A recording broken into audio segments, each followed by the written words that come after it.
Welcome, my friends, to another YouTube version of the BJJ Brick Podcast. I hope you enjoy the show, and if you do, please subscribe to the channel. So here we go. Thank you for listening to the BJJ Brick Podcast. We'll be bringing you Brazilian Jiu-Jitsu and good times.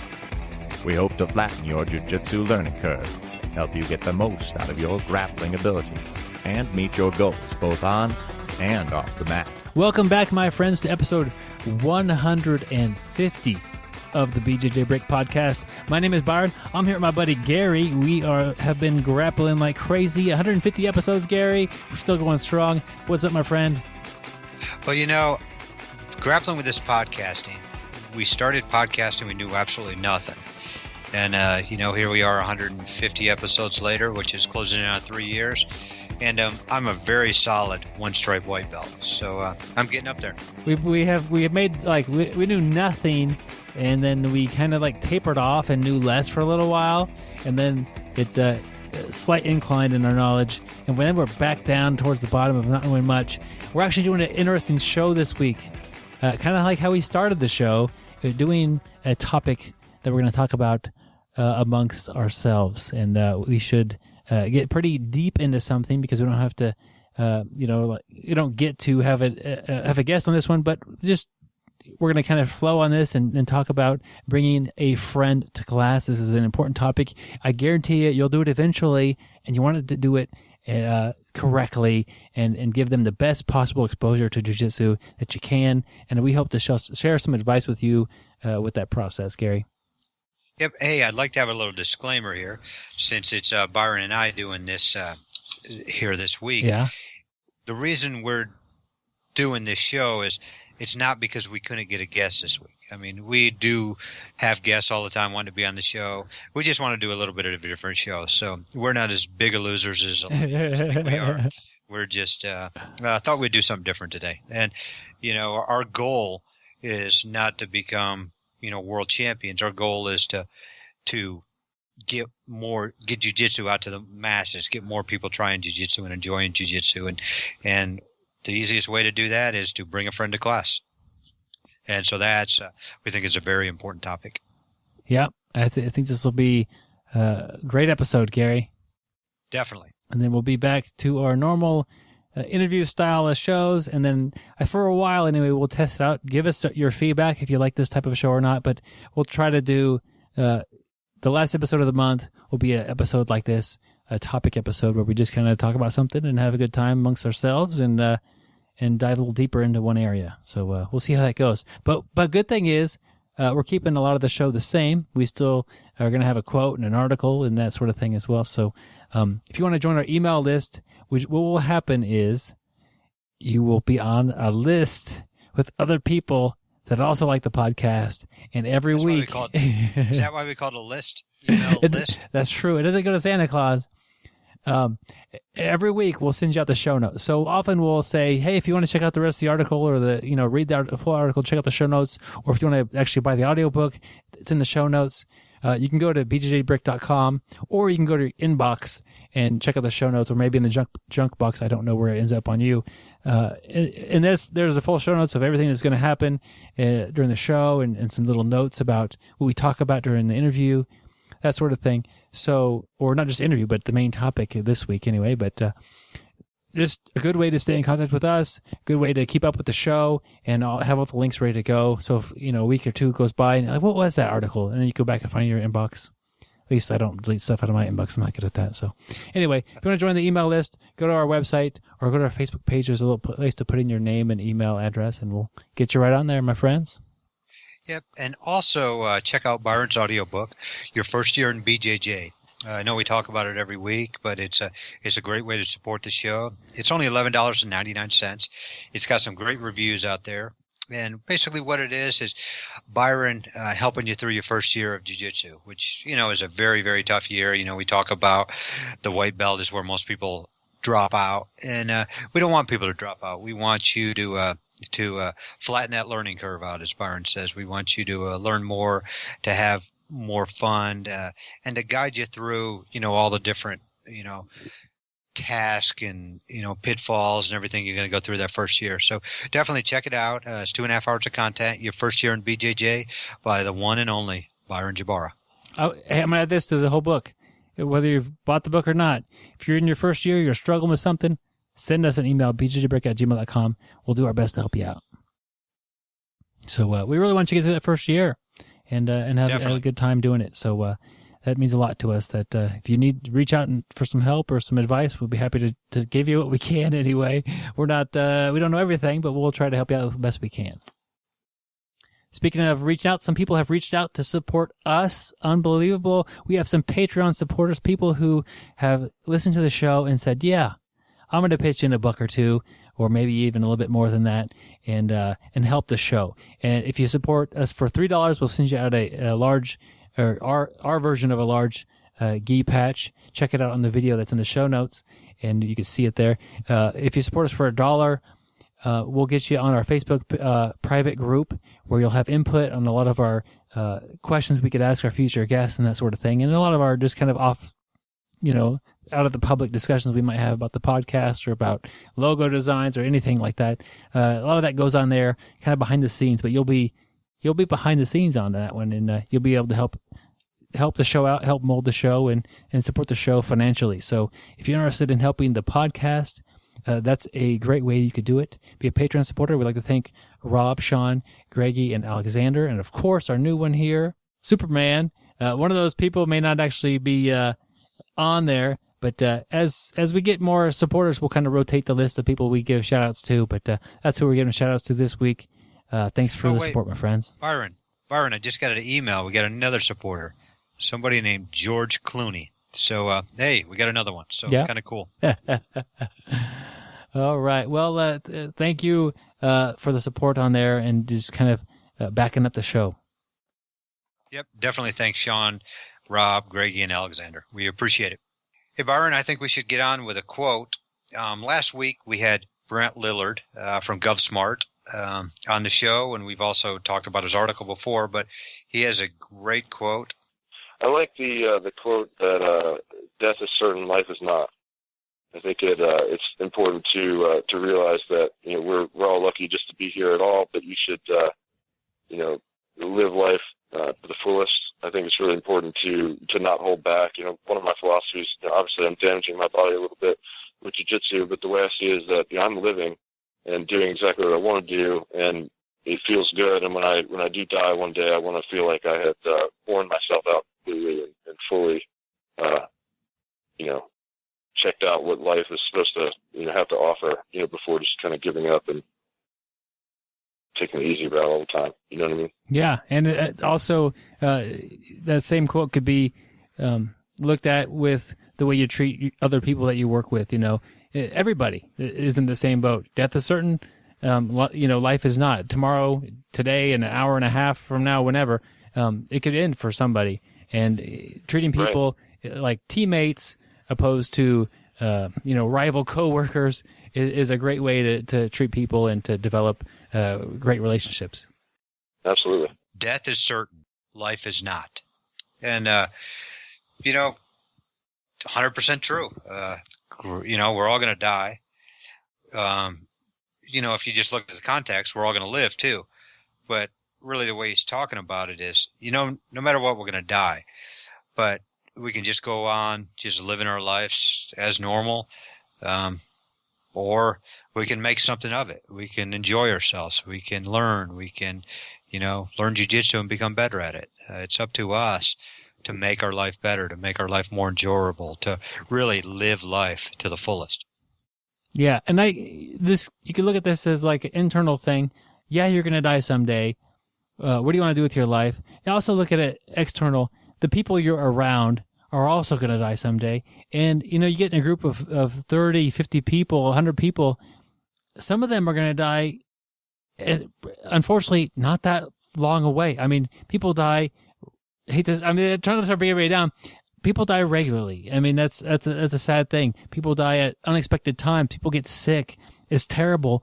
But just remember how you're treating people, because you never know. That might be the last time you saw that person. So try to treat everybody very well and with respect and keep try to be a fun person to be around, and really, if anytime I've had a friend or a family member pass away, especially unexpectedly, I always try to replay what was my last interaction like with them, and how was it, and I hope I didn't leave them feeling like anything negative, or I hope I left a good impression, and and that's really just a kind of a selfish thing to like. I hope I didn't affect them bad way, but I want them to feel like they're supported by me, and if I help them out, I will. And I don't know, just a good feelings to be around. So just remember that if somebody's kind of aggravated you today, well, let's just say Gary and I hang up in our podcast, and for some reason I kind of make Gary mad, and then I get in a car accident in an hour and a half, and that's it. And the last time we talked, we were upset with each other, Gary, and that's too bad. So try to not be that person. If there's a little tiny thing bothering you, let it go. It's you could die today, tomorrow. Say look at the person you're in an argument with. Get past the stupid stuff, Gary. Yep. Yeah, and not even worrying about if somebody dies or not. Just like you said, be the better person. If you're holding on to grudges, you're not going to live life to its fullest. You're going to be upset. That's true. So definitely, just let those little things slide. Have fun in life and enjoy it to the fullest. Yeah, and treat people well. I mean, it's really sometimes it's unfortunate, but families don't get along, and how terrible is that a family member might not get along with the other ones, or two sides. It's maybe a split. Try to do what you can. I mean, not everything's fixable, but death is certain. For sure, everyone's going to die eventually. You don't want to look back and say, "Man, I wish I had a better relationship with that person." Life is not certain, so have the best you can today. Enjoy tomorrow. Don't not plan for tomorrow. You have to be ready at long term. But for you and for everybody else, it could be today. I hate to say it like that, but keep that in mind as you interact with everybody. And it could be the cashier at the store.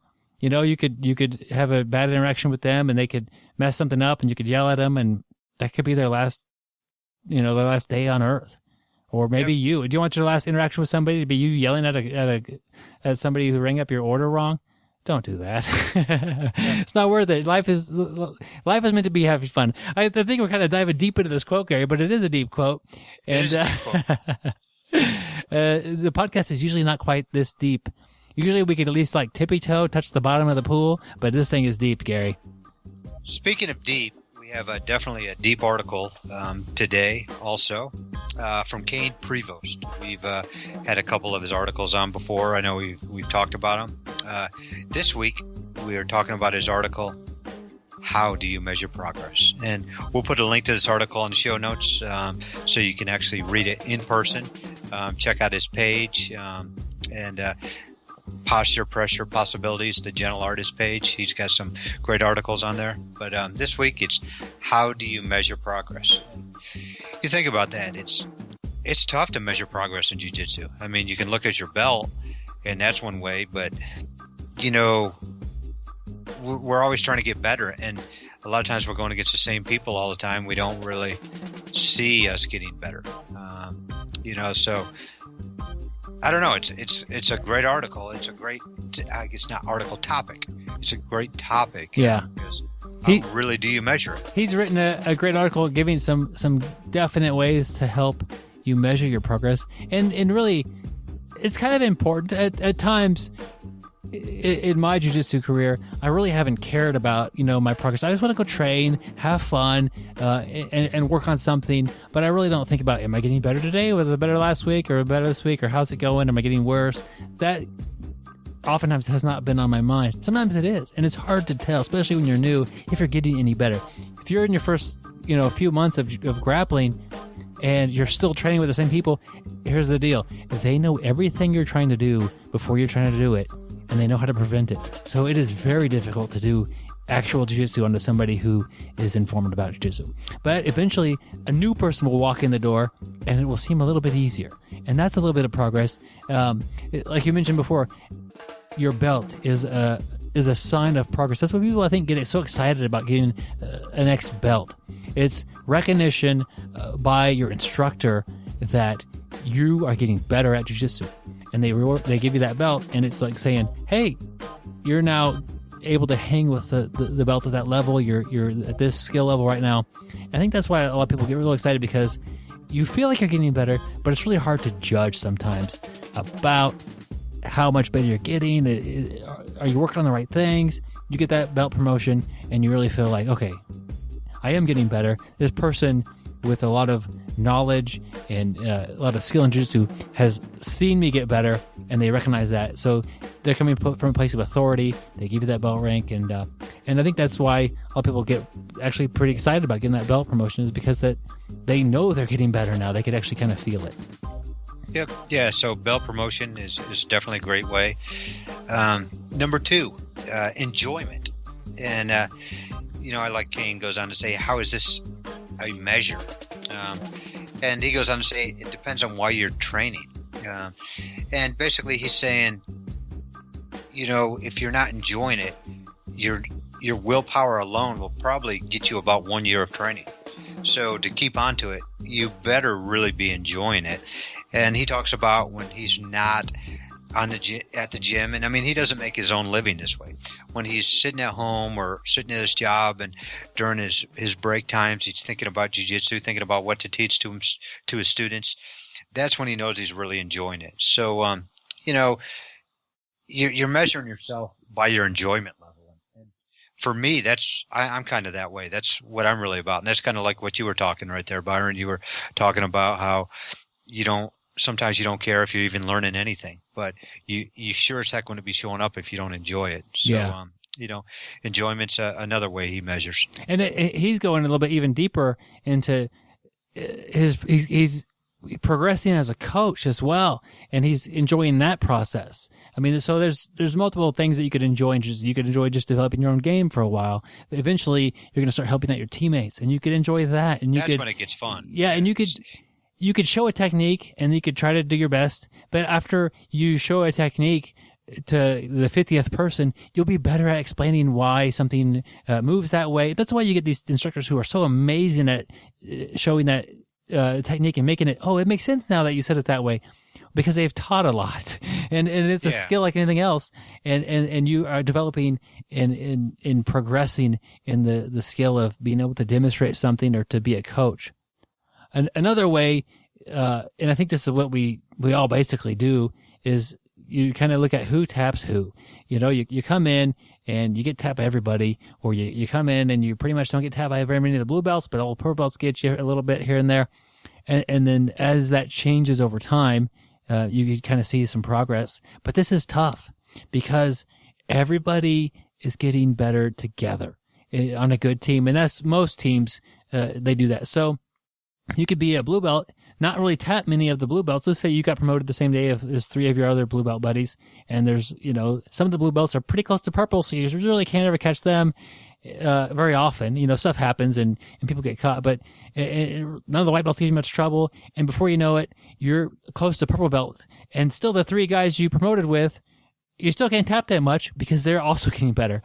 But it's a tough measurement. But you could also look at, Gary usually taps me out 4 or 5 times in our 20-minute roll session, and today I held off, and he only caught me twice, and that's pretty good. Or maybe I got a sweep on Gary before he caught me and finished off that Kimura. I don't know, but just like little measurement tools you could kind of evaluate with how you're doing. But also remember that the people that you're measuring next to, it's like trying to say who's growing faster. If you're all you're kids and you're trying to measure yourselves, and instead of measuring yourself against the wall and see how today I'm 4'9", and then you measure yourself 6 months later 4'9.5", instead of doing that, you don't have the wall there. You just have the other kid, and he's still taller than me. Well, it's going to be hard to pass that person. You might do it, but you're not able to really measure yourself against the wall, the measuring table on the wall, because you're trying to measure yourself against other people, and that's a very tricky thing to do. Oh, hey, just so you guys really know, Byron really isn't 4'9" or 4'9.5". He really is 4'6". He was just saying that for, hypothetical reasons. There we go. Yeah, it just helps it out. Yep. Hey, the opposite of who taps who you don't tap to. And, especially when you first start, I used to gauge myself on how long I could survive with somebody in the Shark Tank with Byron or somebody else. And as you get a little bit farther in your game, then how long can you last against your instructor? But there's a lot of times there's going to be a ton of people that are better than you. And a lot of times people gauge how they're progressing based on, hey, I didn't get tapped out today. He did not tap me. I rolled 5 minutes with him. He only tapped me 3 times. It's kind of like what Byron talked about. So I use that one a lot since it seems like I'm always losing. But who you don't tap to is another good measure. Yeah, it's tough to compare yourself with your other grapplers. But another one here, positional dominance. So let's say we started the year out and I could never pass Gary's guard. And then, summer goes by, now we're getting into fall, and I occasionally could pass his guard. That is a big step in my improvement. But it's actually kind of hard to judge because maybe Gary's working a different guard, or maybe he's doing something new and he's taking, on purpose, kind of taking his game back a step, and he's not going to do his A game all the time. He's working on something. But that's a way you can kind of show. If I'm able to hold somebody in side control or mount or get on their back and stay there, get that dominance, they want to get out. So, that's a great way to kind of try to judge, well, at least I'm able to hold side control. I may not be able to tap mount. I may not be able to really do much with it. At least I can get mount and stay there for a minute or two before they escape. That's a sign of progress as well. So trying to, yet again, compare yourself with your peers. You may not be able to tap them all out, but you can maybe sometimes get a good position and stay there. Yep. I remember rolling with Byron not too long ago, and we probably rolled for maybe 10 minutes or maybe 5 minutes. Sure felt like a long time. Yeah, I was going to say it felt like 45 minutes, Gary. Yeah, Byron was positionally dominating me. And I remember towards the end I finally escaped or something and I got lucky and got a submission. But then after we were done, we shook hands and, I was just like, man, I just got beat bad. I got destroyed that round. I was like, man, Byron, you killed me. And I got positionally dominated. Even though I may have got lucky and got a tap right there at the end, I just remember it's like, even when I got out of that, I was like, man, I haven't been beat that bad in a while. So, positionally dominating can really, if you're on the other end, it'll really tell you I got some work to do. Kane has another measure, game knowledge. And, he says this one's very important to him because he teaches. And what he's talking about is when he can teach stuff better. Like, let's say 2 years ago he was teaching a butterfly sweep, and, he taught it, but now a couple years later, if he can conceptualize it, categorize it, name, organize, break it down in a better way to his students, he's like, man, that's how I know I'm progressing. And I never really thought it that way, I guess, because I'm not per se a professor, a teacher. I teach guys, but I don't really have my own school, or I don't teach at a school. I work with some guys that I'll train a little bit. But, that's one thing I never thought about, but it is true. Even though, if I'm teaching a teammate or something and show them stuff, I know I have gotten better, because I can conceptualize it better. I can break it down better. And hopefully I'll keep doing that as time goes on. I like spending that month, 2 months, 6 months, or even a year really focusing on one aspect of my game. And I don't advise that if you're brand new. But once you hit that purple belt range, pick a part of your game and really get in there and figure out what's happening and really get good at that. And that's kind of the BJJ brick concept. Develop those bricks that are actually kind of like weapons. That over that course of that year or 6 months, your game knowledge of the area is going to grow so much. You'll see it differently. I remember learning guillotines. First I did my guillotine from guard, and then after a little while, I could find guillotines wherever. There's a ton of possibilities for guillotines, but without spending more than just a week on that, I would have not figured that out. That game knowledge got a lot deeper, and so. Yeah, it helps with teaching. And I could think of Gary. Like I one time was showing this thing I like to do when I kind of grab someone's chin in side control and kind of pull it. And Gary saw that, and he's a Kimura guy, and he's like, dude, that sets up so many Kimuras. Well, my Kimura sucks, so I never even saw that. But by getting that, having Gary look at that and him sharing his game knowledge with that, it was like, oh, maybe I can be a Kimura guy, because I can set it up like that. It really helped me a ton. And so just because he spent so much of his time developing his Kimura game, that knowledge that Gary had really rolled over well, and he was able to just show me something pretty quick there. Another thing he has is competing. He's not real big on using competing as a measuring stick. It's tough, to measure yourself against competition because everyone's trained and everyone's getting better. But if you compete a lot, you'll probably end up kind of with a core of people, unless you travel real far, that you compete with as you come up together. And that's fine. It's just part of your jiu-jitsu story. And some of them may kind of get the better of you most of the time, and some may not.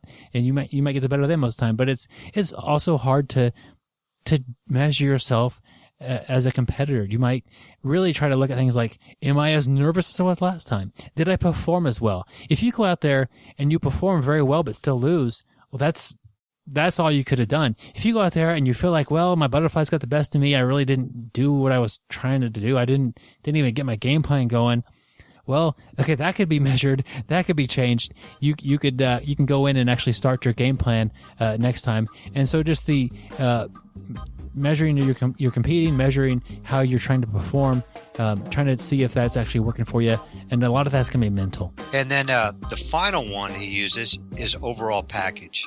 And basically, in the end, he uses a combination of these points we just made, and that's the overall package. And he says that advice his instructor gave him that he thinks is very golden is, don't judge on just one session.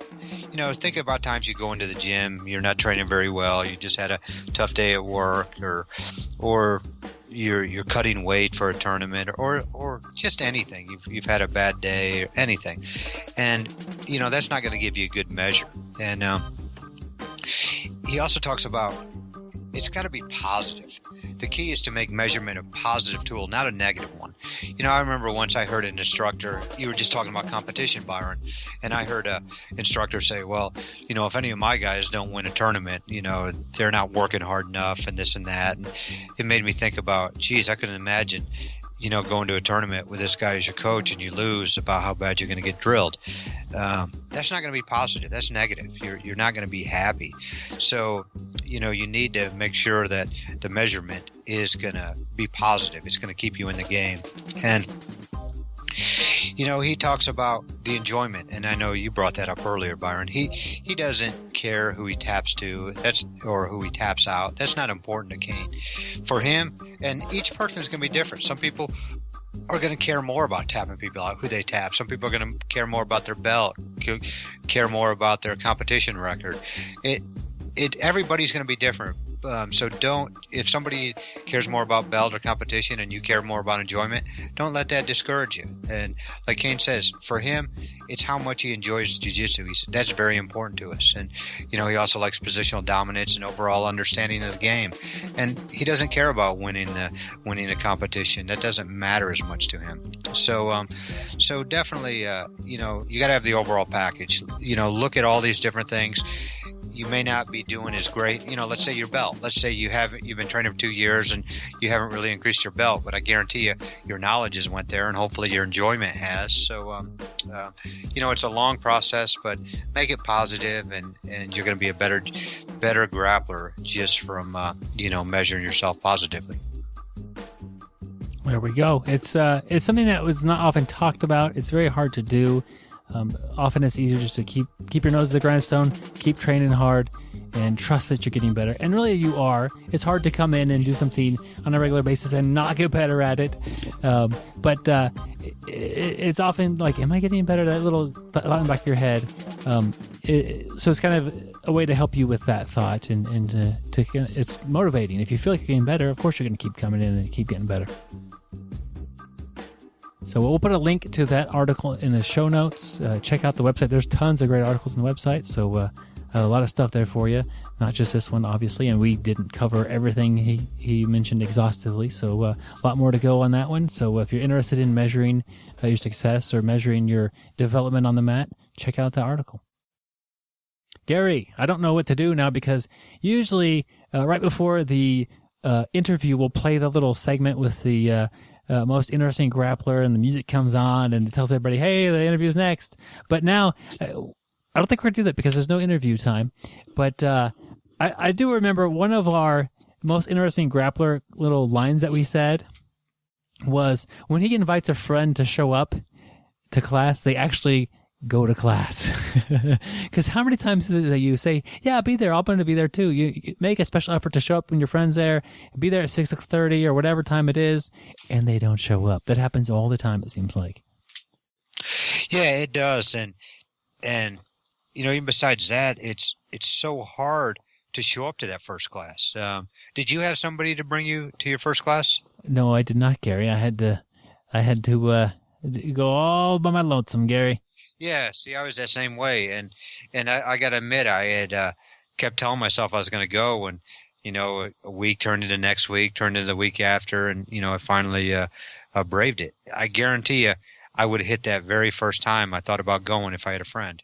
Yeah. So definitely, we need to expose our friends to this sport, and bring them and make it an easy time, because it's never easy to walk through that door. Yep. And so for this is a huge topic, I think, for us, because we've all been there. If you've trained for 6 months or even any longer than that, you've had people ask you about jiu-jitsu. I mean, maybe your first week you're telling them how great it is. And they're going to be interested in doing it for themselves, or maybe for, their kids, their family members, whatever. And you are the person who's going to do that for them, to expose them. So we want you to give the best possible exposure to jiu-jitsu, to your club, to your gym, to the people that are there. And I think really this list of stuff we have here will help you out. Gary and I are going to share some advice, some stuff that's happened to us, and kind of how it could have gone better, or maybe why it went so good. So here we go, Gary. Here's our tips for bringing your friend to class, which is a huge topic, because hopefully you have a friend, and hopefully you go to class, and maybe you can merge the two together and introduce somebody to why Brazilian Jiu-Jitsu was so great. And just another little positive. You're definitely bringing your friend to class, exposing that person to jiu-jitsu. But you think about if your buddy sticks with jiu-jitsu, it's going to make your class, every time you go, that much more enjoyable. You have a better chance of sticking to it also. Yeah. So, I mean, we're not just talking about the benefits for your friend. We're talking about benefits for you too. So, just bringing a friend or, to class is just huge. Yeah. So I read an article about fitness, and one of the biggest things that somebody could do to get fit and to stay fit, because getting fit is tough. Staying fit is like a freaking miracle to most people. But it's to have a friend, have a partner, have somebody to be accountable to train with. So in the article, they were more talking about, like somebody you run with, or somebody you meet at the gym and lift weights with, something like that. But really, get your friend to join your class. You're going to be accountable. Hey, I thought we were going to train last night. Where were you? That type of a thing can actually help you stay on the mat longer. And hopefully you're getting that from your current training partners. They'll eventually become friends if you're fairly new. They're your friends right now if you've been training for a while, I hope. So, but getting that friendship on the mat, getting somebody there to help motivate you to go train is a big deal for your long-term success. So yeah, I look at it mostly as a benefit to your friend. But really, like Gary says, it's a benefit to both of you. You're going to have that friend on the mat, that person it's always weird to have somebody from off the mat that you don't see and like, oh, they're here at jiu-jitsu now. This is kind of weird. It's like something's off, but really something is on. Something is right. They're checking it out. They're trying jiu-jitsu for the first time, or maybe for the first week or whatever. So Gary, what would you say the main goals are when you bring a friend in for their first class? Well, first of all, I want them to be safe and have fun. Those are the two important ones. I think a lot of times, let's even go back before that. Like, I tell people I do jiu-jitsu and, first of all, they think I'm an MMA fighter, just from doing jiu-jitsu. But, then I talk to them about it, how great of exercise is, how much I love it. And a lot of times you won't really go in depth with you because they feel a little stupid that they don't know everything about it. It's my passion. It's not their passion yet. Yet is the key word. But what I find that happens a lot of times is I forget to explain to them that jiu-jitsu is not MMA.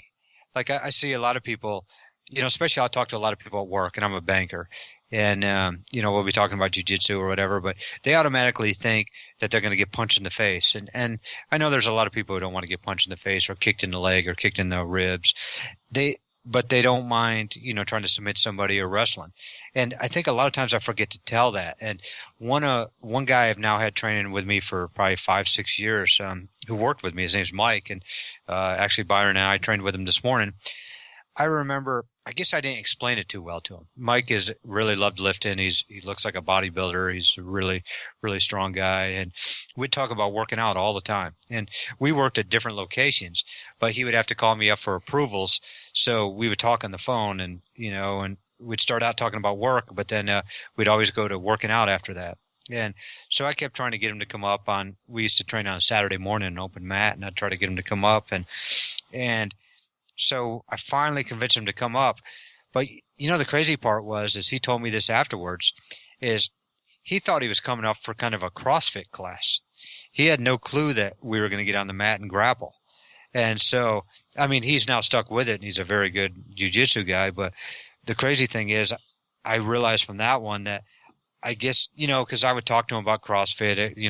At that time I was doing a little bit of CrossFit conditioning beforehand, with some of my training partners. So, and I guess maybe we talked a little bit more about CrossFit than jiu-jitsu. So I really did a bad thing there by not explaining enough what jiu-jitsu was. I'm glad he stuck with it, but it's now everybody else I bring, I kind of make sure they know what jiu-jitsu is. You're not going to get punched in the face unless you want to, and I'll introduce you.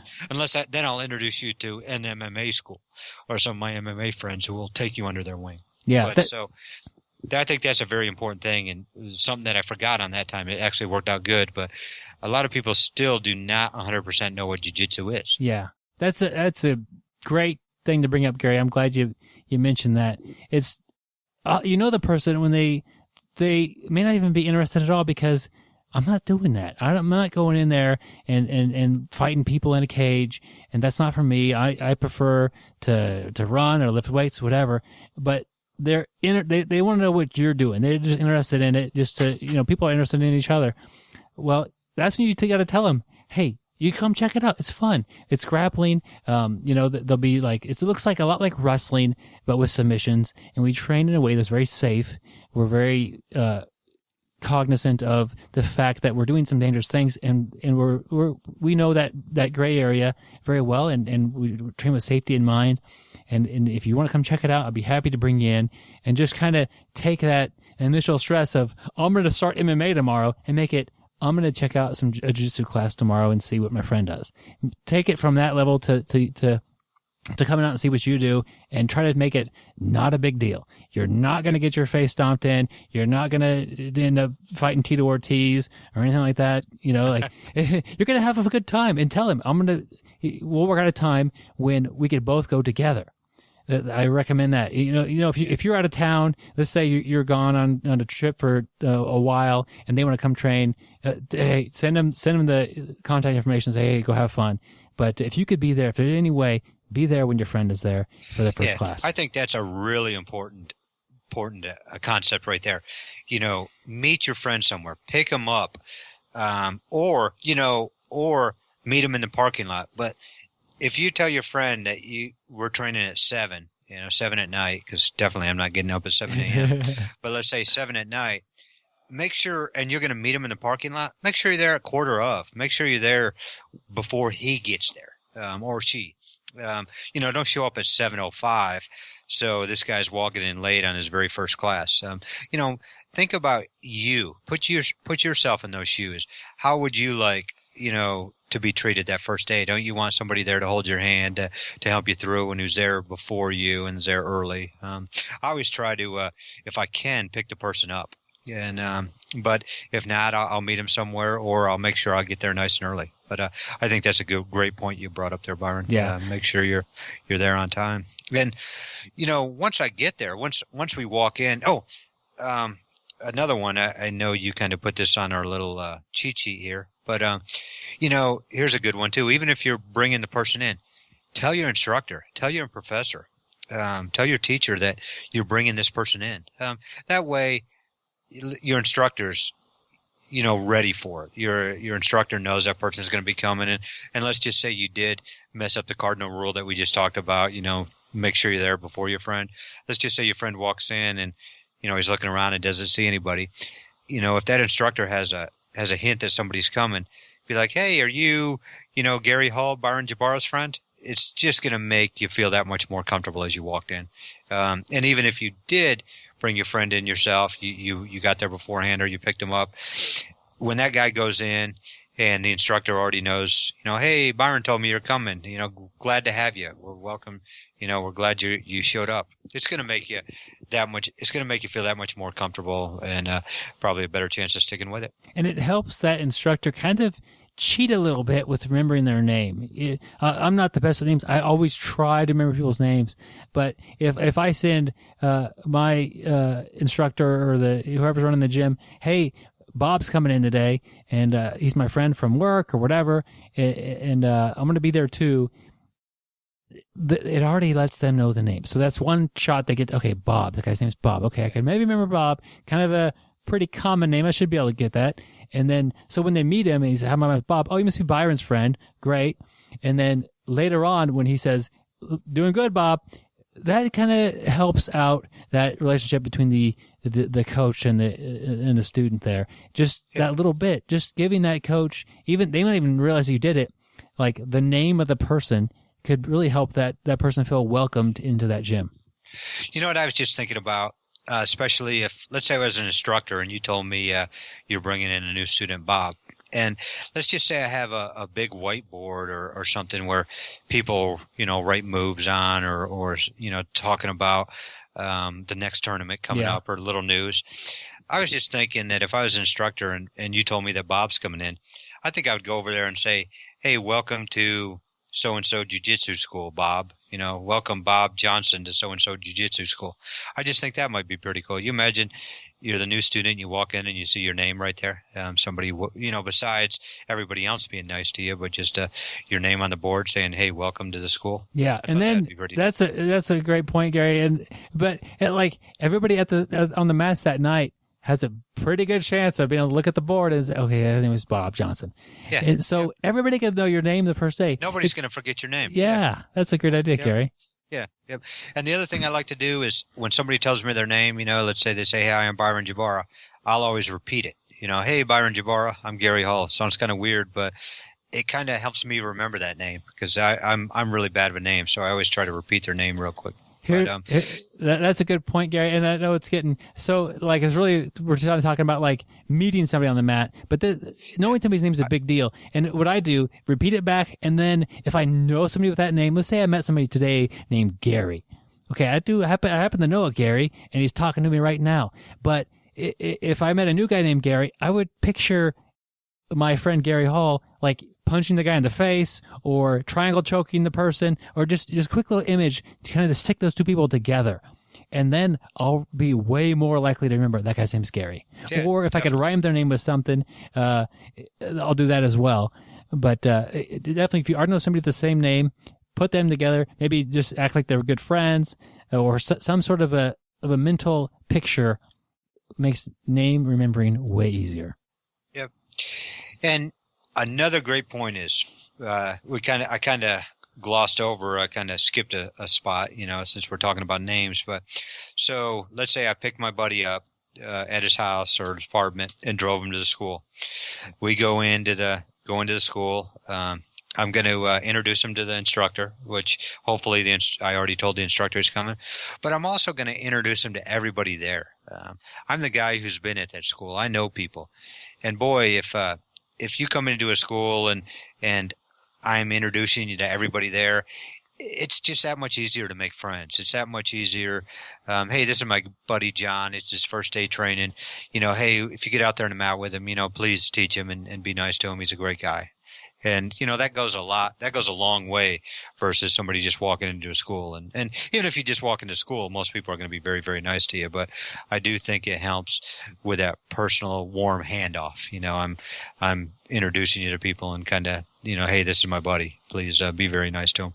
Yeah, that's a good point, Gary. And you may not get to be able to introduce them to everybody depending on how big. If the class is small, yes, I mean it's totally a great idea to introduce them to everybody. If it's got 30 to 40 people or more, it kind of becomes difficult to get that person to get introduced to everybody. But definitely, let's say you have a class of 30 people, even 20. You definitely need to have that person, have your friend. What was the guy's name? Bob Johnson. You need to have Bob. Shake the hands of 2 or 3 people for sure, get their names and say, these people are my teammates. They're nice. If you have a question and I'm not around, ask them. Because eventually our friend Bob is going to have to go to this class when we're not there. And that's just helping that develop and helping it. Well, sorry, Bob, I'm not going to make it today. I got to work. Well, Bob could either decide to not go, or Bob could say, "Oh yeah, Gary's there. I know Gary. Gary will probably be there. I can go train tonight." So, getting some friendship started, getting that thing going, getting that snowball rolling down the hill is definitely going to help out our friend Bob as he learns to really incorporate jiu-jitsu into his lifestyle and to incorporate the mat into feeling normal. Yep, and. Before, as we're talking, I'm telling him about it and he decides to show up and I go pick him up and I bring him in to introduce people. I'm also going to, while we walk in or even beforehand, I'm also going to kind of teach him about the rules and etiquette, and just little things that she may, or he, since we're talking about Bob Johnson, may not know, like walking on the mat. We definitely don't want people walking on the mat with their shoes and a newcomer's not going to know that. Things like that, things about, if you're going to use the restroom and you've already changed, bring a pair of, or flip flops with you, so you can go in and out of the bathroom. Just little things like that. Hey, you might want to bring a mouth guard. Some people train with a mouth guard, some don't. But, if you value your chiclets or you got braces on, you might want to do that. Same thing with the cup. Some places will allow cups, some don't. Some people train with one. I personally don't. But let them know. Wrestling shoes, is that allowed? Is that the way you do it? Or, and make sure your buddy doesn't wear socks. I've seen that happen. It's always good to have somebody to help you out there, whether or not wear socks, shoes, what do you wear? Yeah. And as we've gotten inside, you hopefully were able to drive them, at least meet them there, give them good directions on how to get there, kind of told them what to expect as far as not breaking any norms and breaking any of our standards that we have, cleanliness and keeping the mat clean and not doing anything too bad. Especially maybe your coach has a couple pet peeves. Let them know, don't set them up for success. Don't start them down the path of failure before they even get a chance. So I like what you said there, Byron. Set them up for success. That's an awesome little line right there. So keep in mind that that your main goal for their first class is not to show them the best armbar in the world or how to defend themselves from a knife fight or what happens when somebody takes your back. Your main goals should be to have your friend have a good time and to keep them safe and to make them feel that they're safe. These two things happen. These two goals get accomplished. That's the best you could do. Whether they like jiu-jitsu or they don't, whether they have a deeper interest in it after the day or they say, oh, that wasn't for me. As long as they had fun, you could not like jiu-jitsu and have fun for one day. I mean, you laugh at a good joke. You could meet new people that are interesting, and you could feel like you're safe. If there's a chance that they like jiu-jitsu, that's what you've done. You've given that exposure in a positive way. So keep that in mind as the class is starting. Keep them safe. Keep them having a good time. Whether they do the perfect armbar or not, don't make them feel like an idiot. That takes out the fun. If they don't have a clue what a guard is, don't make them feel like they should watch a bunch of YouTube. But keep it fun. Explain what things are happening. But those are your main goals for me when I bring somebody to class.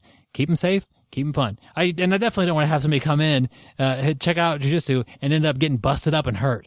I would feel terrible, Gary, if that happened to somebody I brought in.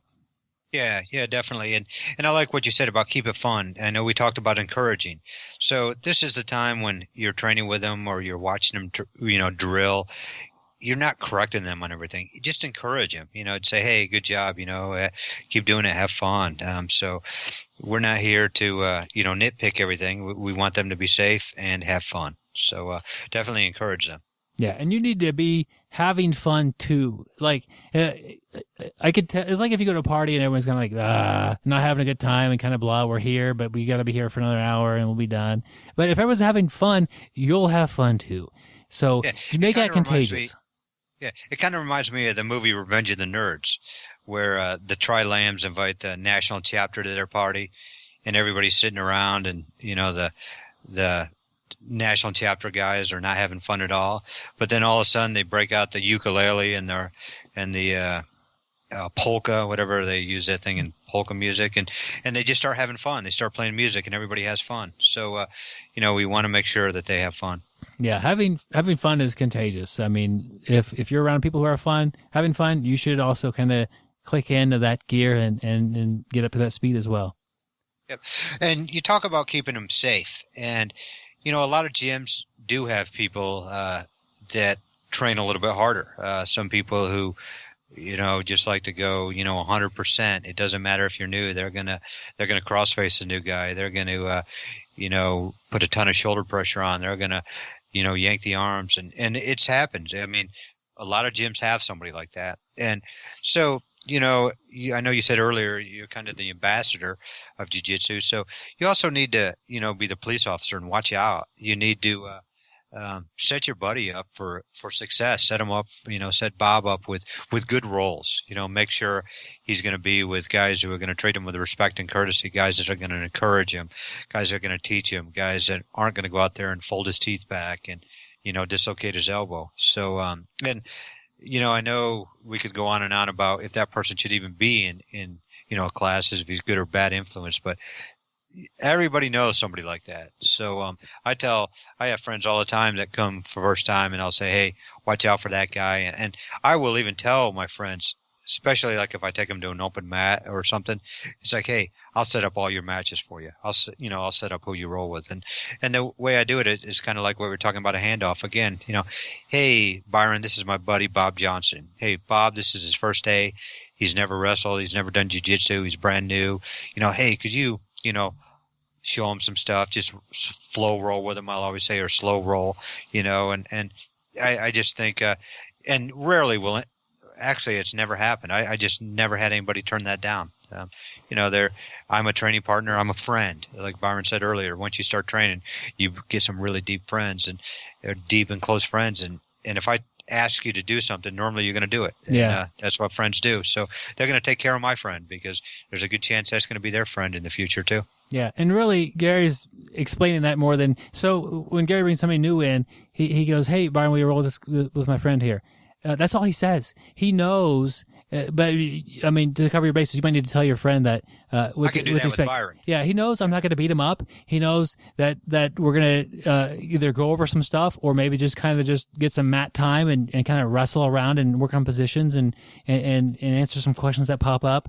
But he knows what to expect, and that's really what you're doing. Remember when we were talking about trying to measure yourself against other people? Well, to me, the new white belt, 3 months or less, is having a hard time measuring himself or herself against anybody. So when the new person comes in, they want to measure against that person because that's a sign that they're getting better than they were the first day.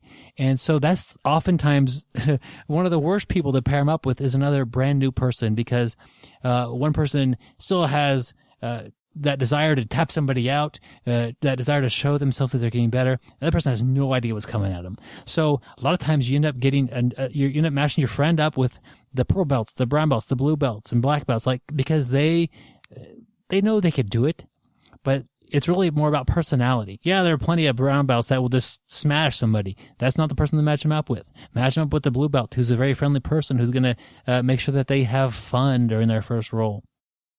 Something I also like to do beforehand. So this might be, while we're at the class before it started or before we even show up, so maybe the day before, whatever. I like to explain to them what to expect, how the class is going to go. And this takes away a lot of nervousness because what happens is the person comes into class and they're expecting kind of like a karate class full of a bunch of kids, and they walk in and it's got a bunch of sweaty adults who are freaking studs, like and tattoos all over them. Yeah, so scary situation. Tell them what to expect, and don't tell them that they're going to come into a room full of studs, but tell them, okay, here's what's going to happen.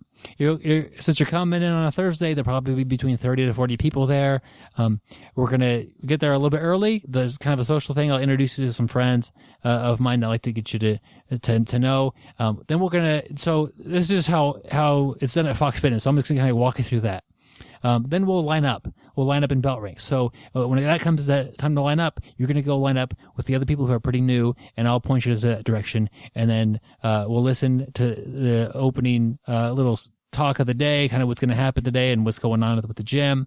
And then we'll bow, and then we're going to do a warm-up. That warm-up might be running. We might run for a little while. We might jog. We might do some stretches.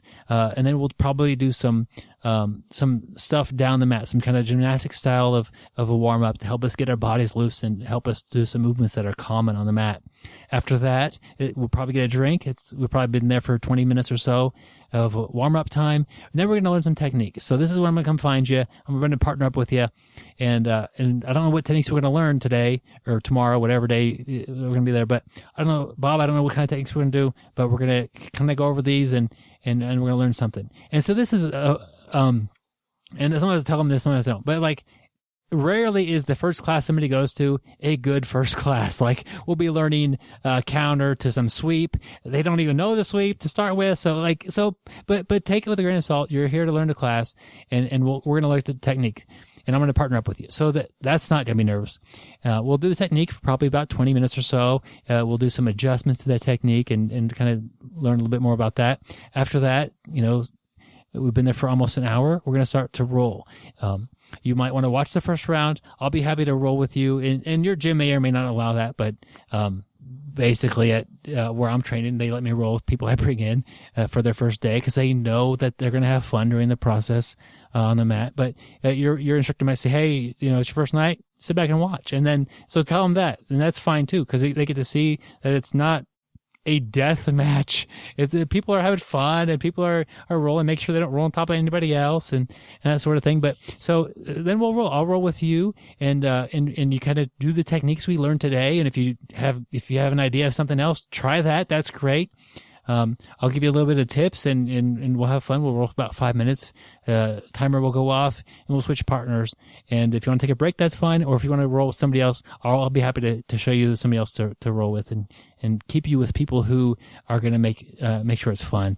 And it really help you avoid people who would give you a bad roll your first night. So that's kind of what I say. And then after that, we line up and we bow. We'll talk a little bit and then we're dismissed and that's class, and it should be a lot of fun. I'm glad you're coming into class today, and I feel like I'm monologuing a long time here, Gary, so I'm going to just pass it over to you. You used a lot of positive words, as you're telling them about it, everything's positive. But, a couple little things, too. You talked about, we'll probably stop and take a drink of water. Let him know if he needs to bring water, or do you have a water fountain there? That's always important, because you definitely, when you're thirsty, you want to have water, and so definitely make sure they know if they have water. And I always like to kind of explain some of the terminology. What does roll mean? Hey, it's time to roll. What's that mean? We're gonna lie down and roll up and down the mat? No, roll-ins are kind of like our sparring or wrestling, whatever you want to call it. So let them know, and you talk to them about standing in line, highest to lowest belt. Do you guys bow? If you do, show them that. But, also too, like, just the customs, the fist bump, the slap fist bump and then roll. Teach them little things like that. Like, hey, this is what, people are going to do to say hello. This is what you're going to do right before you roll. They're going to, slap, fist bump, and then you're going to roll. So, little things like that just will make it that much more positive experience. Yeah, you mentioned tell them if they need to bring water, bring water. That's huge. If you forget that and they need to bring it, bring an extra water for your friend. If your friend is having, I do that all the time. Yeah, I know. That's where I got it from you, Gary. I got it from you, Gary. Oh, okay. I thought I stole it. You're a great host and a great person to bring people in. So I learned a lot from that. But if your friend is coming in and breaking all the social norms and breaking all the jiu-jitsu unwritten rules and the written rules, that's your fault. Like, they don't know these to begin with. And maybe the coach should tell them, hey, hey, please don't get your shoes on the mat. Our faces end up on the mat, and who knows where your shoes have been. But it's your friend. You should have told them that ahead of time. So take that responsibility. It's kind of like if you go somewhere and your kids end up trashing the store. Well, your kid did it, but they're your child. So take that responsibility and do the right thing and help them. Like we said before, set them up for success. Tell them how they could do a good job at this, and that'll help their enjoyment. They'll be less likely to have fun if they're constantly getting corrected on little things that they're doing incorrect. Because I didn't know I couldn't go into the bathroom and not wear shoes, and I had to wash my hands. What are you telling me? Are you serious?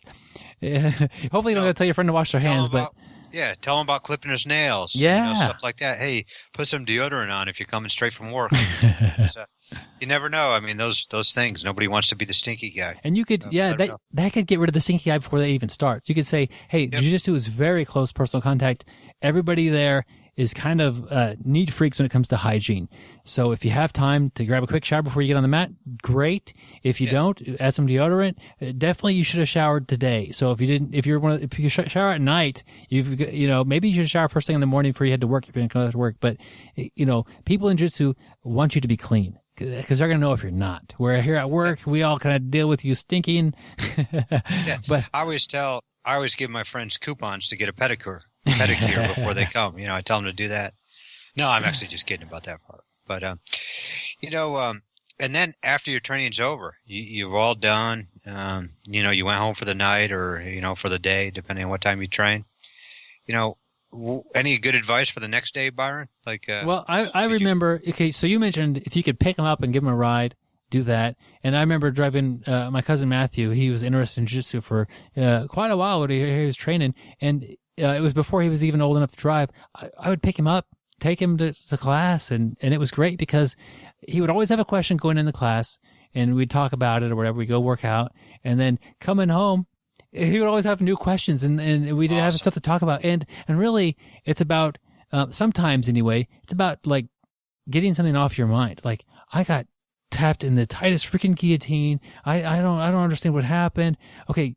That happened, whatever. But just being able to vent it and to hear me say, yeah, that guy guillotines everybody, that helps make it less of a big deal. So having that, especially your first day, if you do drive them, that conversation on the ride home is going to happen anyway, but it's actually kind of an important thing that often doesn't even happen because they drive themselves home and well, man, I got my butt kicked today. Well, that sucked, and I don't know if I want to do that again.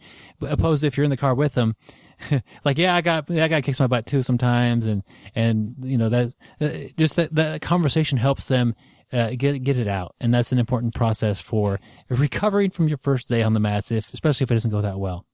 Yep, and if you don't drive them, send them a text at night. Send them a text or call them the next day. Hey, how was the class? Did you enjoy it? Do you have any questions? When are you planning on going again? I could meet you there that day, or, hey, I can't make it that day, but, hey, you remember Byron? I know he's going to be there that day. I'll tell him to be on the lookout for you. Make it as easy as possible, for a return invite, and, be there for all their questions, encourage them, like we said, text them, just say, hey, I'm glad you came tonight. I hope everything went well. If you have any questions, holler at me. Yeah. Let's just say, Gary, you invite me to class. Let's stick with Bob. I like Bob. We invited Bob to class, and he was safe. We had a reasonably good time, and I feel like it went well. It's kind of like a date. I feel like that day went well. So you text or call Bob the next day or so, and Bob's like, "Yeah, thanks for showing me, but it's really not for me." That's okay. It's that's what happens on a date sometimes. So what? You had fun. She's not that into you, or he's not that into you. Whatever. That's okay. I get that a lot. I've gotten that a lot. But that's not a big deal. They tried it out. Maybe I think a lot of times it's the close personal contact, or it's the claustrophobia of somebody kind of being in your space and not being able to get rid of them. And that's, hopefully you didn't set them up a bunch of bad roles to avoid that sort of thing right off the bat. But if somebody could clearly tell that it's not for them, the first class, don't make a big deal. Don't tease them about not coming in again. Hey, thanks for trying it out. I'm glad you did. If you're interested, let me know. Yeah. Just because we love jiu-jitsu so much, not everybody's going to feel that way. There is a big dropout rate in jiu-jitsu. It's a tough sport. It's close contact. We're sweating on each other. We're grinding on each other. We're nicks and dings and injuries. It's going to happen. So a lot of people, it's just not their sport. I don't care. I'm not going to, I do care. I want people to train, but I'm not going to look differently at somebody. Hey, I appreciate you trying it. Like Byron said, if you want to try it again, hey, I'm here for you. You let me know. And hey, you're still going to be that much closer of a friend. That guy showed up one time, and let's say his thing is yoga. And Bob says, hey, Gary, you want to try a yoga class? And I've never tried one. I'm probably going to do it. Hey, Bob tried out jiu-jitsu for me. He does yoga every day. I'm going to check it out. And who knows? Maybe I like yoga and, find another hobby too. So, vice versa. Yeah. I hate to see somebody get harassed for showing up and not liking it, because it happens. So some people don't like it. Some people are just way too busy to make it a reality and to get in there more than once every couple of months. So, you got to understand where people are coming from. Thank them for showing up. Remember that you are the ambassador for jiu-jitsu. So most people don't know anybody that trains jiu-jitsu, but they're lucky enough. The people that know you are lucky enough to know you and that you train jiu-jitsu. So that's why they're doing it. Yeah. Normally. They're doing it because of you talking about it. They like you. You're the ambassador. So they're going to try something out that you're passionate about. It may not be their thing, but it's up to us to tell as many people about it. Hey, you ever seen that? And most people have seen UFC and know a little bit about, jiu-jitsu, but there's still a lot of people who don't. So we need to explain the benefits, what it is. And hey, if you try it, you try it. If you did try it and you don't like it, I'm not going to push you. What good does that do? And, but I'm going to encourage you while you're trying it. I'm going to bring it up. And if you show any type of interest, boy, I'm going to light up and do everything possible to make your experience awesome. Yeah, Gary, at 150 episodes, we've had a lot of people on this show as guests and as interviews, and I don't know how many it is, but it's a lot of them will say they started jiu-jitsu because their friend did jiu-jitsu or their neighbor did jiu-jitsu or something like that. And that's really just somebody being an ambassador for jiu-jitsu and sharing it with them, bringing them into their first class, and really letting it develop from there. But that's got to be you sometimes. You have to be that person to go out and reach in for people. And Byron is that person. To be honest, he's just not talking. And I want to bring up a story about what happened this morning. And this morning I could only roll for like 30 minutes. I had to go into work. So I asked somebody to show up 15 minutes early, and so I could roll 45 minutes. That's how much of a junkie I am. But as I was walking in, I saw a truck parked outside. And that I'd never seen before. So as I get out of my car, there's a guy who gets out of the car also. And so we kind of walk in together. I introduce myself, ask him his name and everything. And as we go through the door, I hold the door for him, and I invite him to the guy that kind of opens up the gym for us and kind of, is kind of the head guy there. He's not an instructor, but he's kind of the guy who... His name is Bob, though. Yeah, his name is Bob. So Bob opens the gym for us. But so Bob's a great guy too, like this. He's an ambassador. So, Bob's teaching him a little bit. I look over in the corner, I see Bob teaching him. And since I had a short time, I really only rolled with two guys, and I was rolling 100%, and we were really going at it. So as I finally have to get up the mat to get ready to go to work, I jump into the shower, take a shower, get out of the locker room. As I come out, the first guy I see is Byron there on the edge of the mat. And he is working with that new guy. And Byron walked in late, as usual. Byron shows up late on Saturday mornings. That's true. And, That's true. Yeah, nothing wrong with that. It's just an open gym. But and I don't know if this was Byron's first guy he rolled with. I assume it probably was. But this is the type of guy Byron was. He's over there. I see him on the edge of the mat working with a new guy. And he's not killing him. He's showing him stuff. And I just see Byron do this all the time. And, I know that we're talking about this, but I just really want to bring up that Byron's one of the best guys I've ever seen, like really, really always working with the new guys. And where we are training at today is not Byron's school. Byron, is a instructor at one of the local schools here, but this was just an open mat. Byron doesn't know this guy from Adam. He didn't need to put that time in. It's not like he's building his school or looking for this guy as a student. Byron's looking, to spread jiu-jitsu. He's just a genuine nice guy trying to help new guys out. And I see this every single week with Byron. He's always the guy who's working with a new guy.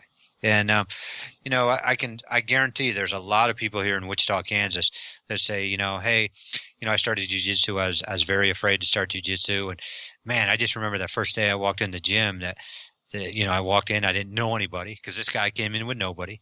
And it's like, man, I guarantee you, I probably wouldn't be doing it if it wasn't for Byron. He made me feel so comfortable that first day. And then not only does Byron do that, and I didn't stick around because I had to leave, but I guarantee you Byron introduced him around to other people too. I've just seen him do it. So, kudos to you, Byron, for, not just talking, but you also walk the walk. Well, thank you, Gary. It made me feel good about the morning, I guess. And Yeah. I remember him, and was glad to see a new face on the mats. And I Do you remember his name? yeah, I probably will. No, I do not remember his name, but I will recognize his face, and I will say hi. So I cheat on this one. I'll ask somebody else his name because I don't want to ask his name again. Yep. So I'll say, hey, I forget his name, and I guarantee you, Tyler. Craig or Bob. It's not Tyler. I'd recognize it, but somebody can say, "Oh, his name is this," and then I'll be able to say his name like I knew it because it's something I struggle with. It's something that I'm terrible. I'm working at that, on, but Yep. it can be developed, and I got faith in that. But thank you, Gary, for the kind of words about me. Well, And the reason I was asking you because, to be honest, I forgot his name. Yeah. I introduced myself. He told me his name, and then I introduced him to Bob using his name too. And I hate to say it, I totally forgot it. But like you said, I'll recognize the face, and I'll go over and introduce myself next week again. Yeah. I'll introduce myself till he gets sick of me. But Gary, it wasn't always that way. I wasn't always a nice person the first time on the mat for people. It definitely, as a white belt, it was a fight. I wanted to see what this guy had to bring and how I stacked up against them. As a blue belt, I more or less didn't want to lose to somebody who was new. I mean, that's years going by as me kind of being not the fun person in the role with your first day. Purple belt, I really gained the confidence to really not lose to people who are new, and to really not care if they thought that I wasn't that great the first day, and I kind of was more playful. As a black belt, you're gonna have a good time. Your first roll on the mat if it's with me.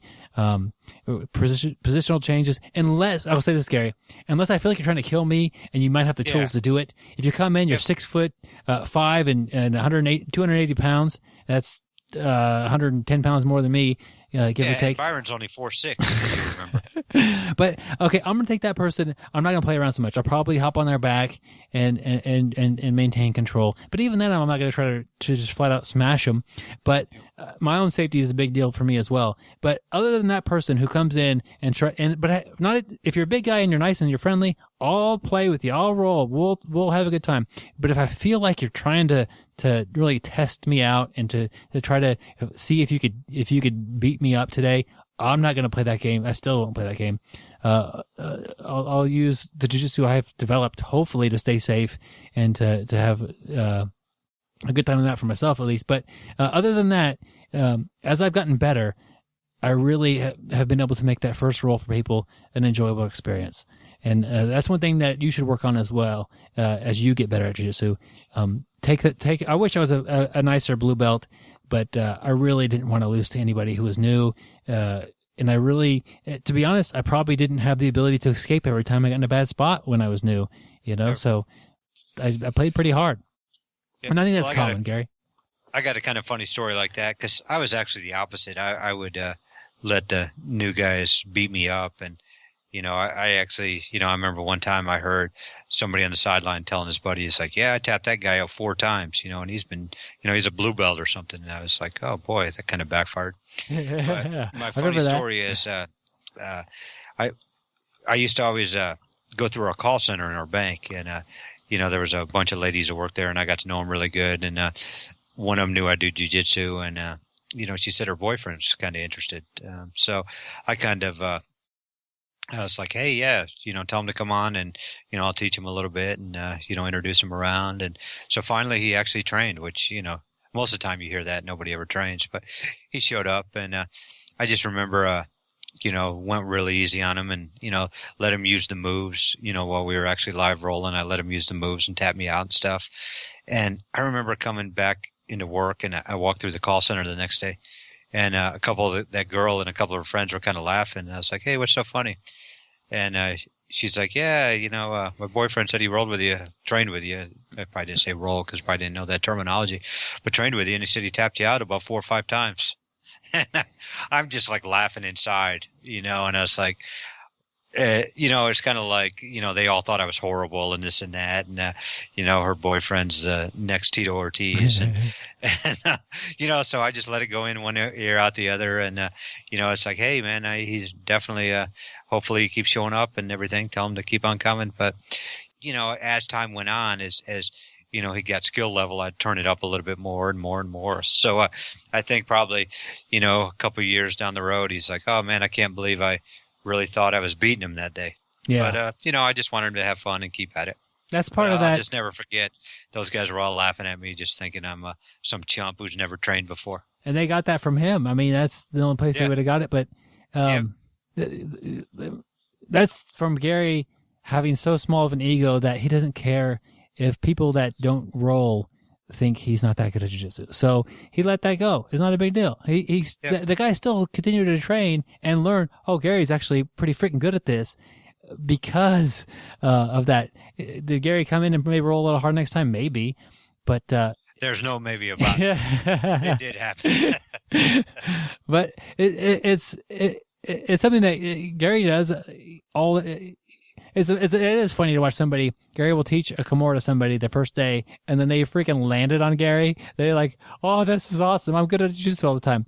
And then it's just funny to watch them kind of realize, "Oh, Gary, I didn't actually land that on Gary when he was trying to get out. He's helping me learn that and get confidence." So that's Gary in a nutshell. Super nice guy, little ego. Don't wrong him too badly. But Gary, getting back on the topic here, so we mentioned after class, talk to them, get back with them. It's kind of like a follow-up sales call, like you had that great sales meeting or whatever, or a great interview for a job. The people who call back and say, hey, I just wondering how the rest of the interview process is going. I appreciate the chance to interview with the company. I'm excited to learn more about you guys. I look forward to maybe a second interview. Those people always do a little bit better than people who just let it hang there. So if you're not looking for a job, that follow-up phone call may seem stupid, but it's like 2 minutes that like doubles your chances. Same thing with the follow-up phone call or text message or thanks for coming to class. If you have any questions, let me know. I'll be training next week, Wednesday and Thursday. Let me know if you can make it by any of those days. I'll be happy to bring you back. That's a great thing to do to somebody who you're trying to get started in jiu-jitsu. Yeah, definitely. I like how you related it to a job interview. The person who calls back has a 50% better chance. That is true. And like you said, by you calling your buddy, there's a lot better chance they're gonna stick with it. But Byron, in closing, I know we've talked about, what to do, who to bring, or, what to do, what to teach them, introduce them. All over, just overall here, what friends should you invite? That's really what it boils down to. If you could make it feel like any friend that is interested is invited, that's a great thing to do. Part of it, I think, comes from you walking around not like you're going to like UFC every night to train. Like to say that as weirdly as it comes out. I'm going to go UFC train today. Hey, I'm going to go grapple tonight. That sort of attitude is fun. You're not coming in with black eyes all the time. You're not talking about choking people out or breaking somebody's arm. So really that being that ambassador, just kind of carrying yourself as that person who does this as a hobby. It's fun. You're staying in shape with it. Hey, look, I lost 20 pounds in 6 months because of this, that sort of thing. Helps kind of get the people who are semi-curious about it to kind of ask you first. I think that's big. If somebody had wrestled in the past, I always invite them. Hey, come check out jiu-jitsu. It's a little different than wrestling, but as an adult, a lot of times it's hard to keep with wrestling. We got a lot of wrestlers in class who would be happy to wrestle with you or to kind of introduce you to jiu-jitsu, whatever. Basically, anybody who's asking you questions about jiu-jitsu, remind them that the invite's there, and you'd be happy to show them. So a lot of people, I'm sure you get it too, Gary. You'll be at work or something. I'm at work, and people are asking me, tell me about that. I saw you got tagged in Facebook. What was that about? Well, I'll tell them what it was about, and then I'm always going to end it with, hey, if you're more than welcome to come to class if you want to check it out. It's fun. Yeah. So, Gary, who do you like to invite? To be honest, anybody, really about anybody. If for some reason my conversation goes that way, like I don't just pick or choose male, female, young, old. I think a lot of people know I do train. I don't talk about it. I don't wear shirts, but I think for some reason it seems like a lot of my conversations, if we're just hanging out in the break room or if I just meet you, somehow it does turn that way, or some friend. It seems like friends will always tell their other friends, hey, this guy trains jiu-jitsu, like I'm some, like we're celebrities or something, because there's, I guess, maybe not a lot of people that train, but just anybody. If for some reason it comes up, or I'll try to bring it up, and I'm not bringing it up just to say I train jiu-jitsu. Ooh, look at me. I'm bringing it more up to just like, hey, do you train? Would you be interested in it? Hey, more people I can tell about it and maybe get on the mat, the better I'm going to be, and the more jiu-jitsu is going to grow. So you invite anybody, everybody. Yeah. You mentioned male, female, old, or young. That's great to mention that. If I'm fortunate that any given night there's 1 to 4 women on the mat at my gym. So if that's the case and a woman is asking me about training, I'm going to make sure, if it's at all possible, that I'll call up or I'll message on Facebook more likely. Are you going to be here tonight? I'm bringing another woman in. I want you to be there. One of the ladies on the mat to really help get them introduced to the mat, because yeah, it might be too weird for them to get past the first day because suddenly this guy that off the mat is in your clothes guard and it's too weird for you. Well, that's when maybe the time to pass them off to somebody else and let somebody that they can relate to introduce them to the sport better than you could. I mean, it really is about, on that part, if it's too unusual for them to get on the mat with you, make sure it's fun. Make sure that there's somebody there that they can relate to and that they see you doing. That's why a gym that has 1 female training is a lot more friendly to females than a gym that has none. I mean, that it's huge difference. So as long as she's a friendly person to train with, but so that might be a little special concern. If somebody who's a little bit older, if my dad asks about training, he doesn't train, he never has, and that's fine. But if he wanted to train, I'd make sure somebody, a little bit more senior was there. And so you're saying you'd invite me? I'd make sure Gary was there. You're a lot younger than my father, Gary, but we've got some older guys that grapple that would be still, if my dad shows up, I'll want to get the mat time with him and show him. But I really would. It would be smart if somebody of my dad's age was a friend, if I paired them up with maybe somebody of similar age and they got to say, oh, this actually works for you. Well, what do you do when this young guy tries to kill you? Well, I don't roll with that guy. They have questions that I really can't answer as well as the person that they can relate to. So I think that's a good thing to kind of to plan ahead for. What's going to be weird for them? What's going to be what is that? You could ask yourself, what is their biggest hurdle in being able to train? And if you could answer that and you could address it, you'll be ahead of the game, my friend. Yeah. And, we're talking about bringing a friend to class, but let's just say somebody shows up to the gym who's never trained before. Hey, do all this stuff with the person. They're there by themselves, introduce them, explain the expectations, just be nice to them. And I can kind of think about, Byron, your wife there, she comes in and trains every now and then, and she doesn't train all the time. And a lot of times you'll bring her up on Wednesday nights where we kind of have an open mat. And first thing I do is whenever I see she's there, I run over and train. It's like she knows me. She knows we're just going to flow. I let her tap me out. Well, actually don't let her. She's got Byron skills. She taps me out 100 times, but that's what we do as good ambassadors. Look for the the person who doesn't know everybody, or might not be the most comfortable person there. Let's even if we don't know the person, let's go over and introduce ourselves and make that time enjoyable. Yeah, and I can remember with my wife, and so this could be the same. We could have did a whole episode of bringing your spouse to jiu-jitsu because I think less than maybe 10% people have their spouse trained, but they all know about it. 9.73. What was that number again? 9.73%. So it's almost 10%. But they all get to know about it, and they all get to see from the side of how great it's been for us. But for my wife, she would come train, and for the first 2 times, maybe 3. She rolled with me, and she was a little bit too nervous and whatever. But I was like, okay, you got to start rolling with other people. I need to roll with other people too. And when I'm done rolling with you, you just go sit and wait. That's not fun for you. So handpicked a few people. That's, maybe a great move. There weren't any other women that day, but I was like, you're going to roll with Craig, you're going to roll with Gary, and they're going to be fun. And you're going to be able to try to do your moves, and they're going to not just lay there and let you do everything perfectly every time, but they're going to put some resistance, and I know that they're going to be safe with you. And so she walks in, and I don't know this as a fact, but I'm guessing she'll look around the mat and see who's there. Okay, there's Craig over there, Gary's here, or Gary's not there. Gary's not there every Wednesday. She's learned that too. But every time I go on Wednesday, Gary's not there. But yeah, you weren't there this Wednesday. That's true, I wasn't.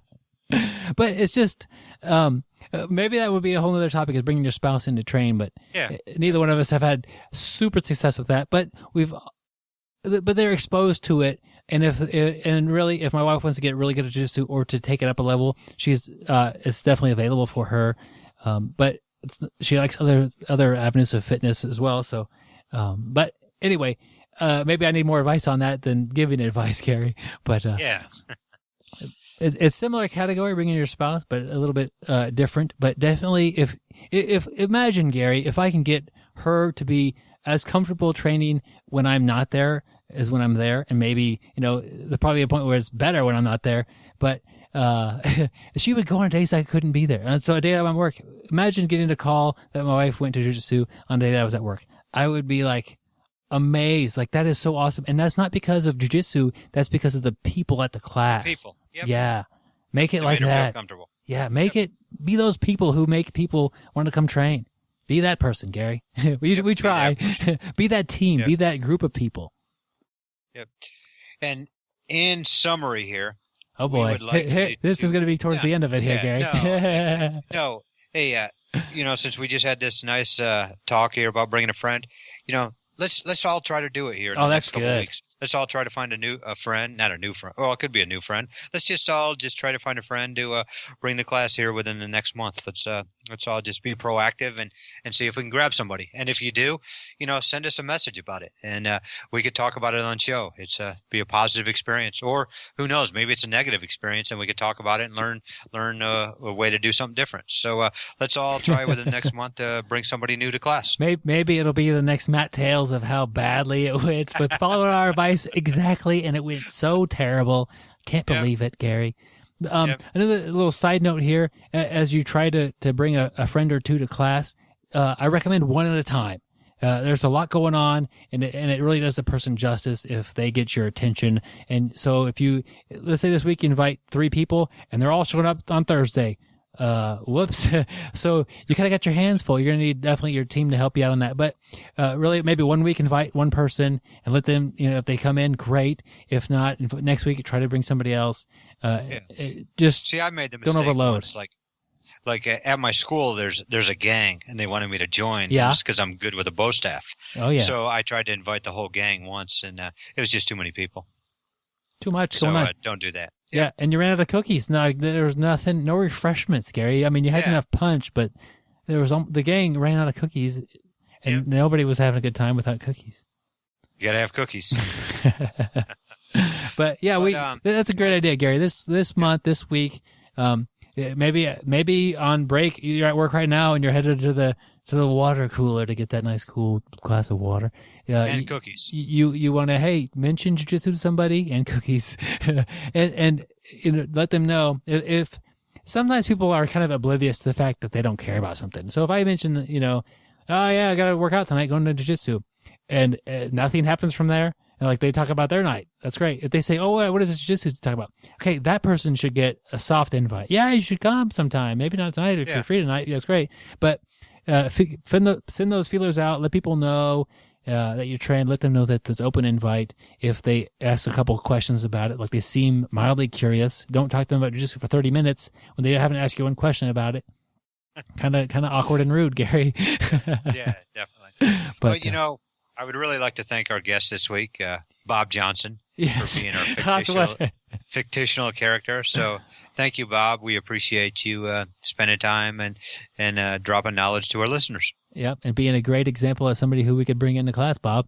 So thanks, Bob. Bob's contact information will be in the show notes, as usual. We're so used to having a guest, so we didn't really know what to do, so we just had to fill up a section of time. Yep, we just got to thank that person that didn't show up today. But next week we're going to be back to our normal show, interview style. But hoping, let us know what you thought of this. If you enjoyed the conversation we had about bringing a guest, if it helped you, I hope that it motivated you to reconsider and to look at people in your life, because those people do change as new employees come in, new coworkers, new neighbors, whatever. To keep that door open for jiu-jitsu, to the mats, and to invite people maybe you kind of forgot about. So hope they help. Let us know if this interview or this episode, I can't even say episode, helped you out.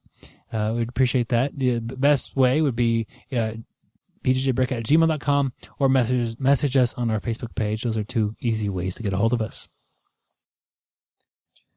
Gary, we don't have a Matt Tales yet. We need people to send in crazy adventures from the mat and type them up and send them in, and we'll present them in our next Matt Tales segment, I hope. But we do have, because of that, Gary, you know what's on. Oh, no. Yeah, I'm sorry. So we mentioned at the beginning of the show that I have an audiobook. It's for sale. It's $11.99. It supports the show. It's about your first year in jiu-jitsu. Gary has yet to make an audiobook, but I keep giving him ideas. I give him a random idea on the spot. He's got to come up with a complete, basically, what the book is about. Oftentimes, he'll write the whole book right here. Oftentimes, there's much too much material to cover this quickly. But Gary, this week, your audiobook is called Measuring Up the Submissions. Submissions for people over 7 feet tall. And I think this kind of goes to measuring your jiu-jitsu and how it's changing. We talked about height. But Gary, 7 feet tall, what submissions are good for our friends who are in the upper height bracket?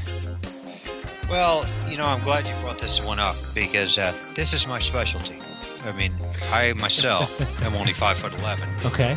But, Byron, I hate to break this to you, but my best friend, Shimani Mutombi, is 7'1". Okay. So I know, Byron, you were thinking we were best friends, but sorry, but it's Mr. Mutombi. I've realized that. Oh, okay. Yeah. I just didn't want to burst your bubble there. I know where I stand. Yeah, but on this one here, what I would say is this is going to be a co-authored between myself and Mr. Mutombi. Mr. Mutombi isn't as bright as me, so he's going to need me to, kind of get this, off the ground and keep us on track. But, we're going to have, a bunch of different chapters. There's a lot of stuff you can do, being very tall. Mr. Mutombi is 7'1".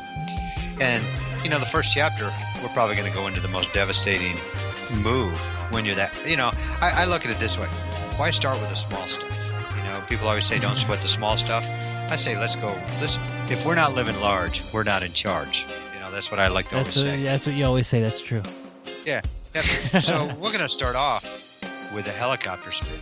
So you think about if you're 4'6", I'm 5'11". If we put somebody in a helicopter spin, an airplane spin as they used to call it in professional wrestling, where you put somebody on your shoulders and you spin them around. Oh, okay. We're going to get a little dizzy. Yeah. But if you're 7'1" and you do it, there's going to be altitude sickness on top of that. So, we're not just going to get dizzy. We're going to get tired quicker, the person who's getting airplane spin. So, we're going to start off with stuff like that. It works. It definitely works. Now, I have found some things are actually a little easier to do to somebody who's taller. And it's harder for them to get their elbows close to their body, a little slower to defend the shot. Gary, what what struggles are with the tall person that they have to deal with? Well, like you said, you're going to have to deal with, changing levels to block that shot, stuff like that. But Byron, we don't worry about that. Okay. If we build our offense, what's the best defense? A strong offense. So we're not even here about defense. We're going. This is all about offense. Okay. We're offensive minded, Byron. So chapter 2, we're going to learn how to triangle two people at the same time, and that's I know you mentioned that earlier, but when you have legs as long as somebody who's 7'1", shoot, we can triangle 4 and 5 people at the same time. This is great for multiple attackers. We're not just talking sport jiu-jitsu. We're talking self-defense. I mean, how many times has this happened to you? I know this has probably happened to most of our readers. We're just walking down the street, maybe going to Quick Trip or, just going for a leisurely stroll with our dog. And what always happens? A gang always comes and tries to attack time you. there's a gang every time. Yeah, I mean, it happens. So, I mean, most of the time it's, 7, 8 on 1? And basically in that situation, what I would recommend is pull guard. Because they're all going to start attacking as soon as you pull guard. They're all going to fall right into your guard. Triangle 4 or 5 of them at a time, put them to sleep. Back up and do the same thing to the next 4 or 5. Game over. You got 10 people taking a nap. So, and like I said, it's going to be 100% positive. Think about a darts choke. Me and you darts choke each other. Sometimes it's hard to just, interlock our hand to our elbow, to finish it. Here, if I'm 7'1", I can darts choke 4 people at the same time. How many people can do that? So, there are a lot of advantages there. But, so we're going to learn the darts choke. We're going to learn the triple darts choke. Some people, one of my good friends, Rodney Dangerfield, calls it the triple Lindy darts choke. Oh, yes, the triple Lindy. Yeah. So, I mean, we're going to learn the darts choke. Like I said, we'll learn the altitude helicopter ride, triangle and more than one person at the same time. So there are a lot of stuff we're going to learn. And I mean, you can't go wrong with it. I mean, we're going to learn how to guillotine 4 people on each side at the same time. So there's going to be a lot of different things. But it's not necessarily for sport jiu-jitsu. It's to take on gangs. Because most time in sport jiu-jitsu, it's just one-on-one. It's really the kind of the rare occasion when it's 1-on-2 or 1-on-3. I'm thinking the 3-person in a triangle choke called a nonagon, because a nonagon has 9 sides, and well, you gotta have. Byron, you're talking about a nonagon triangle strangulation. Oh yes. Yeah. Yep. It's got a good ring to it. If anything else, it may not be that great, but it does have a good, nice sound to it, Gary. Yeah. Yep. So really, we're going to start working on this, and this one has a better chance of being published because it's going to be both me and Mr. Mutombi. But our target audience is people who like to go for leisurely strolls, who get in fights with gangs. So and are over 7 feet tall. Yeah, and over 7 feet tall. So that's a pretty big audience. A lot of people. Yep. A lot of people. So we should make $1 million on this. All right. Well, I look forward to that release date. It'll be released as soon as Gary is also 7 feet tall. He's continuing to drink his milk and growth hormones aplenty. Aplenty is the key. Well, that's interesting, Gary, and I'm looking forward to that book. There's no doubt about that. Yep. And I think if that book does come, and somebody shares a story, actually videotapes it, we'll probably send them out do you have to videotape your triangle and 7 people at the same time? We'll probably send them out one of our 3-inch gi patches. But, we also have 5-inch gi patches. Say what? Which, special edition 5-inch BJJ Brick gi patch. They're basically anybody who supports us $3 per episode on Patreon, which is a website for content producers, and we'll have a link to it in our show notes. And I know we've already talked about Rob, Sean, Greggy, Alexander, and Superman, but these people got the 5-inch gi patch. We'll send anywhere in the world for free, and you're not paying $3 for the gi patch. It's we've mentioned earlier how you get to be a content provider on the show. You can you get you get in a private a group where you can ask questions, which we'll ask you questions like, hey, we got so and so on the show. What do you have any questions for him? That we can do in the interview. So that's a big thing. But it's a cool gi patch. So check out our link to Patreon. And once again, thank you, Sean, Rob, Greg, Alexander, Superman, and Barack. Yep, we we're able to send the 5-inch gi patch to most countries. So if you're wondering about that, send me an email at bjjbrick@gmail.com if you're in some place that you don't think they would send it. And I'll let you know. I'll look it up online and see if it'll ship. But because of the support of the current Patreon supporters, we're able to have a little bit more money for shipping purposes to send this big gi patch as a token of our appreciation. So it means a lot to us. Next week, we're going to have an interview episode. We mentioned that.